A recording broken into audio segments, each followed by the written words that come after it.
Hello दोस्तों, स्वागत है आपका इस वीडियो में। और आज के इस वीडियो में हम करेंगे कक्षा 8 का प्रश्नावली 3.3 के प्रश्न 9 और 10 को।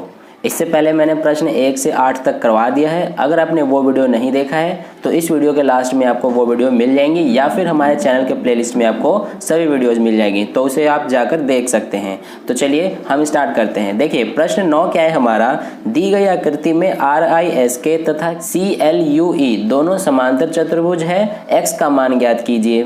तो दोस्तों ये जो हमारा एक समांतर चतुर्भुज दिया गया है, इसमें दो समांतर चतुर्भुज है, एक तो ये RISK और एक ये CLUE।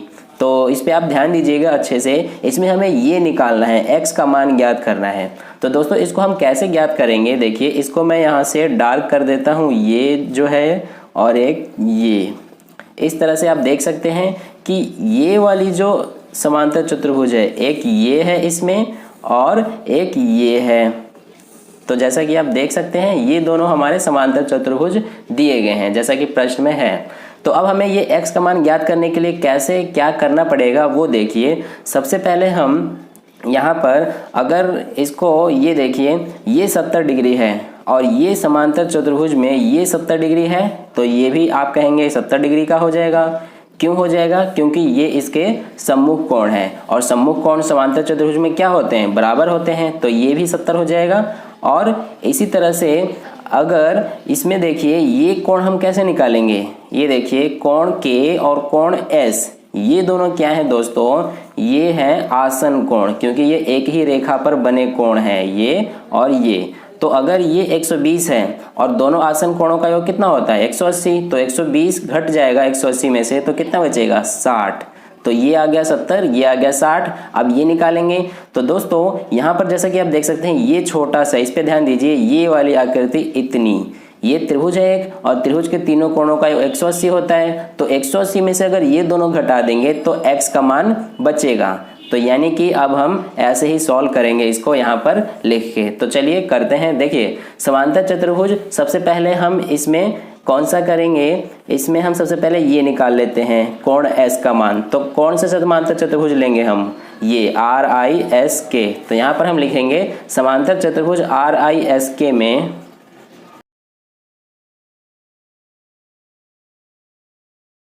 तो दोस्तों ये हमने लिख दिया।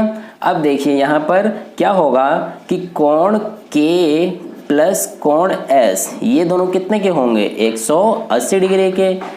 कौन कौन से कोण है दोस्तों, कोण K ये और कोण S ये दोनों 180 डिग्री के क्यों होंगे, कारण भी लिख देंगे हम यहाँ पे, क्योंकि दोनों आसन कोण हैं और आसन कोणों का योग 180 डिग्री होता है। तो इस तरह से ये हो गया। अब इसमें हमें कोण K का मान तो दिया गया है 120 डिग्री, तो यहाँ पर हम लिख देंगे 120 डिग्री प्लस कोण S नहीं दिया है तो इसको सेम लिख देंगे और ये 180 डिग्री।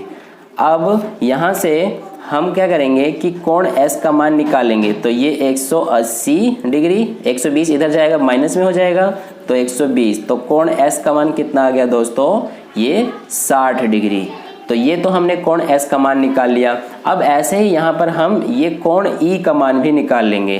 तो इसके लिए हमें कौन सा समांतर चतुर्भुज लेना पड़ेगा, ये CLUE। तो यहाँ पर अब हम लिखेंगे कि समांतर चतुर्भुज CLUE में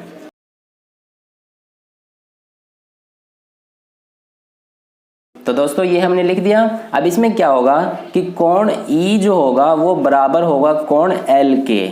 देखिए कोण E ये है और कोण L ये है, तो ये दोनों बराबर होंगे। क्यों होंगे, कारण देखिए इसका, क्योंकि सम्मुख कोण है दोनों और सम्मुख कोण समांतर चतुर्भुज के बराबर होते हैं। तो कोण E कितने निकल जाएगा, कोण E बराबर कोण L का मान कितना है 70 डिग्री, तो इसीलिए कोण E का मान भी 70 डिग्री आ गया। अब यहाँ पर हम दोनों कोणों का मान तो निकाल लिए हैं, अब हमें x का मान निकालना है। तो दोस्तों जैसे कि आप देख सकते हैं ये वाली भुजा और ये वाली भुजा यहाँ पर दोनों काट रहे हैं एक दूसरे को, तो इसका हम नाम दे देते हैं यहाँ पर O। तो इसका हमने नाम दे दिया, तो इसको हम लिखेंगे भी, यहाँ पर लिखेंगे हम, माना भुजा EC तथा SI एक दूसरे को परस्पर प्रतिच्छेद कर रहे हैं।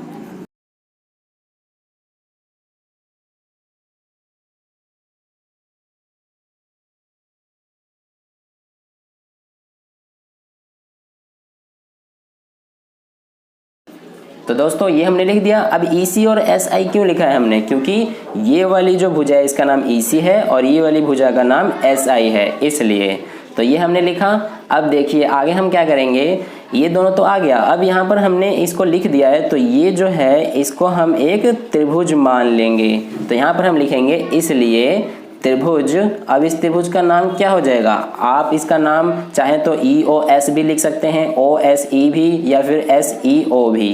तो यहाँ पर हम लिख देते हैं त्रिभुज EOS में क्या होगा कि इसमें देखिए एक तो हमें x दिया गया है कोण, प्लस एक दिया गया है 70 डिग्री, प्लस एक 60 डिग्री, ये दोनों हमने निकाला है। बराबर तीनों कोणों का योग कितना होता है त्रिभुज का, 180 डिग्री। तो ये हमने लिख दिया। अब कारण लिख देंगे इनका, हमने ये क्यों लिखा है, क्योंकि त्रिभुज के तीनों कोणों का योग 180 डिग्री होता है।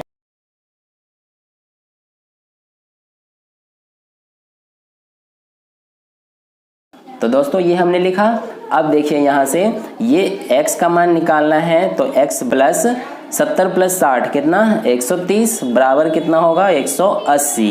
तो x बराबर कितना आ जाएगा, ये 180, ये प्लस का 130 है, इधर भेजेंगे माइनस 130 हो जाएगा। यानी x का मान कितना आ जाएगा दोस्तों, 180 माइनस 130, तो ये हो जाएगा 50 डिग्री। यानी हमारा x का मान 50 डिग्री निकल गया। तो दोस्तों इस तरह से प्रश्न नंबर 9 का हल हुआ। अब चलिए प्रश्न नंबर 10 का हल करते हैं। तो दोस्तों प्रश्न संख्या 10 देखिए हमारा क्या दिया गया है, बताइए कैसे यह आकृति एक समलंब है और इसकी कौन सी दो भुजाएं समांतर है। हमें आकृति ये दी गई है, तो ये दोस्तों कौन सी आकृति है, KLMN इसका नाम है। और इसमें हमें पूछा गया है कि यह आकृति समलंब कैसे है। तो दोस्तों समलंब चतुर्भुज की विशेषताएं आपको पता होना चाहिए। समलंब चतुर्भुज वे सारी चतुर्भुज होती हैं जिनकी कम से कम दो भुजाएं समांतर होती हैं। तो इसमें ये दोनों भुजाएं समांतर हैं और हमसे पूछा भी गया है कि कौन सी दो भुजाएं समांतर है, तो ये दोनों हैं।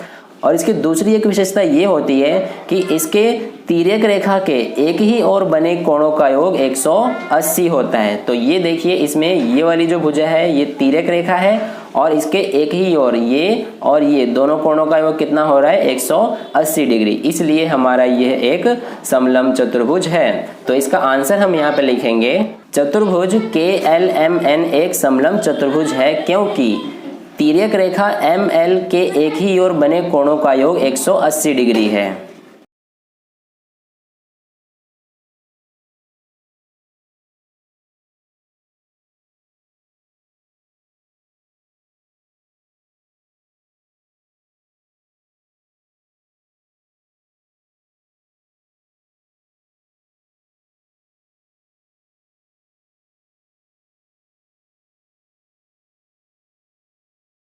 तो दोस्तों ये हमने लिखा। अब यहाँ पर हमने ये ML क्यों लिखा है, क्योंकि दोस्तों ये तिर्यक रेखा का नाम ML है, इसीलिए। अब यहाँ पर हमने ये तो लिख दिया। अब आगे हमसे पूछा गया है कि कौन सी दो भुजाएं समांतर है। तो यहाँ पर हम लिखेंगे कि इसकी दो भुजाएं NM तथा KL समांतर है। जैसे कि आप देख सकते हैं NM और KL ये दोनों भुजाएं इसकी समांतर है। तो यहाँ पर हम लिखेंगे